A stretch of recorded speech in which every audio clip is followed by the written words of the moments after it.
इस मुल्क में राजनीति तो हो रही है, सियासत नहीं हो रही है। सियासत का मतलब है आवाम की खिदमत। देश को बचाने के लिए अगर हम हार जाते हैं और देश जीत जाता है तो हमें हार जाना चाहिए। देश इस वक्त हार रहा है, पार्टियां जीत रही हैं।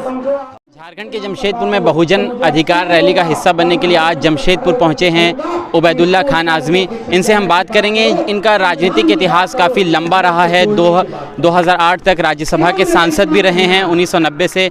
और जमशेदपुर में बहुजन अधिकार रैली में जिस तरह से आप कह सकते हैं कि आदिवासी, दलित, मुस्लिमों, पिछड़ों की बात करने के लिए लोग इकट्ठा हुए हैं। देश के मशहूर स्कॉलर और तमाम लोग इस रैली का हिस्सा बन रहे हैं। सर, आप आए हैं, क्या देख रहे हैं जिस तरह से देश की मौजूदा स्थिति है राजनीति को लेकर, उसको किस परिप्रेक्ष्य में आप देखते हैं? देखिए, एक होती है राजनीति और एक होती है सियासत। इस मुल्क में राजनीति तो हो रही है, सियासत नहीं हो रही है। सियासत का मतलब है आवाम की खिदमत, जनता की परेशानियों को दूर करने का प्रयास, इसका नाम है सियासत।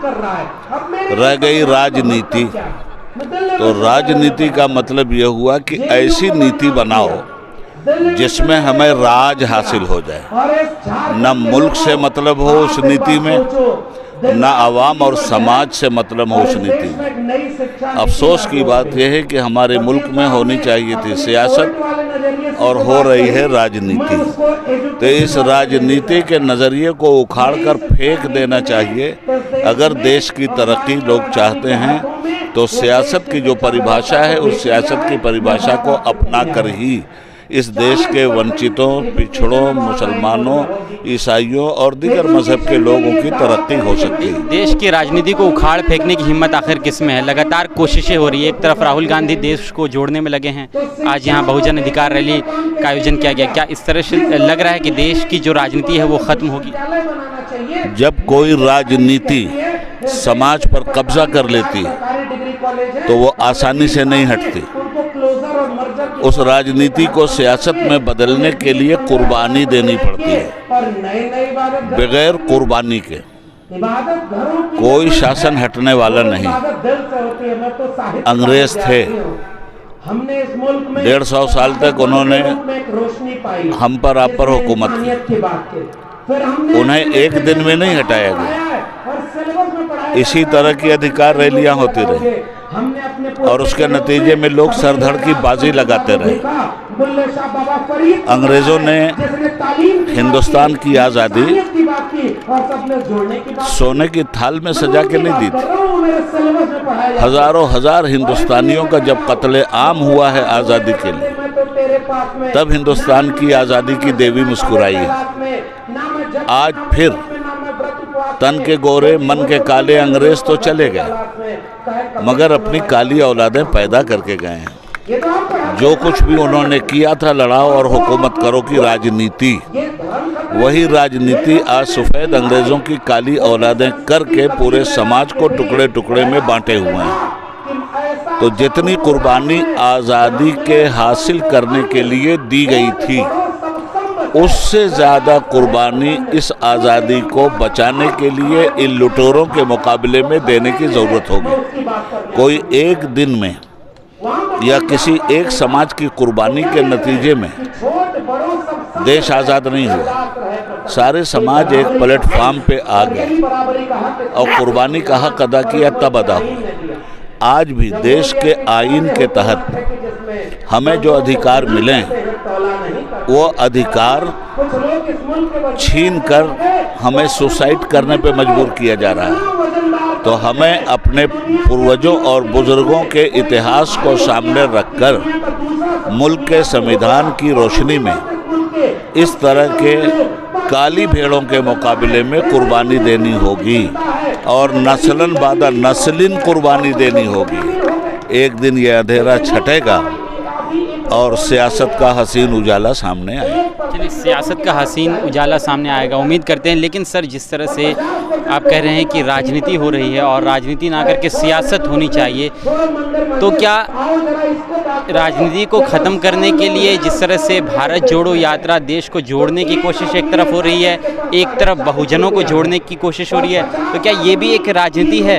क्योंकि इसमें भी जात पात सामने आ रहा है। अगर इसमें राजनीति होगी तो कामयाबी नहीं मिलेगी, और अगर इसमें सियासत होगी तो हर समाज को अपने व्यक्तिगत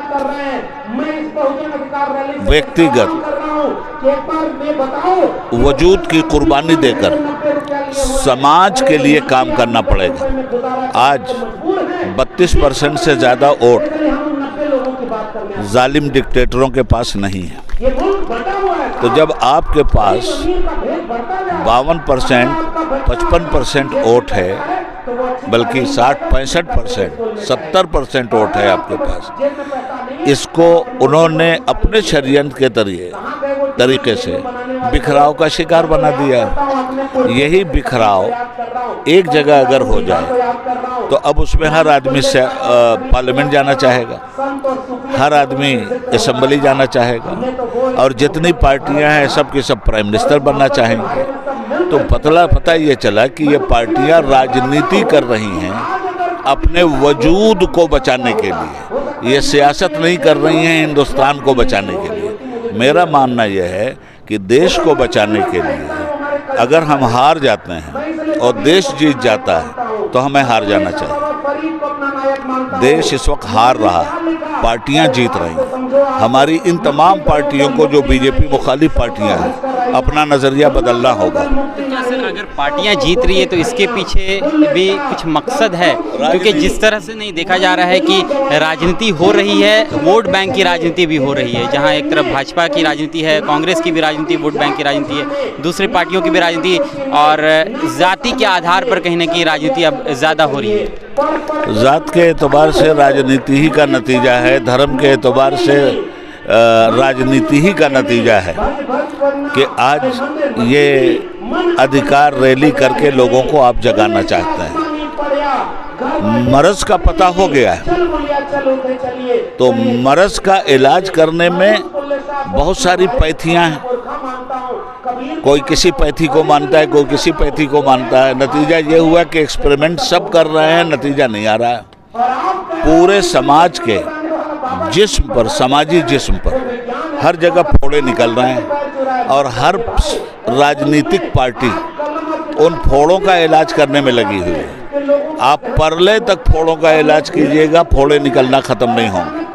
अगर इन फोड़ों का इलाज करने में कामयाबी चाहिए तो इन फोड़ों का इलाज करना बंद कर दीजिए। इलाज कीजिए उस खराब ब्लड का, जिस खराब ब्लड की वजह से ये फोड़े निकल रहे हैं। ये ज़ात बिरादरी का फोड़ा, ये धर्म के नाम पे बंटवारे का फोड़ा, ये अपर कास्ट और बैकवर्ड का फोड़ा, ये छोटे और बड़े का फोड़ा, ये हैं वो फोड़े जो हमारे समाज पर हर जगह निकल रहे हैं। और इनको ख़त्म करने के लिए उस खराब ब्लड को ख़त्म करना है कि नहीं, हम हिंदुस्तानी हैं, कश्मीर से लेकर कन्याकुमारी तक हिंदुस्तान है।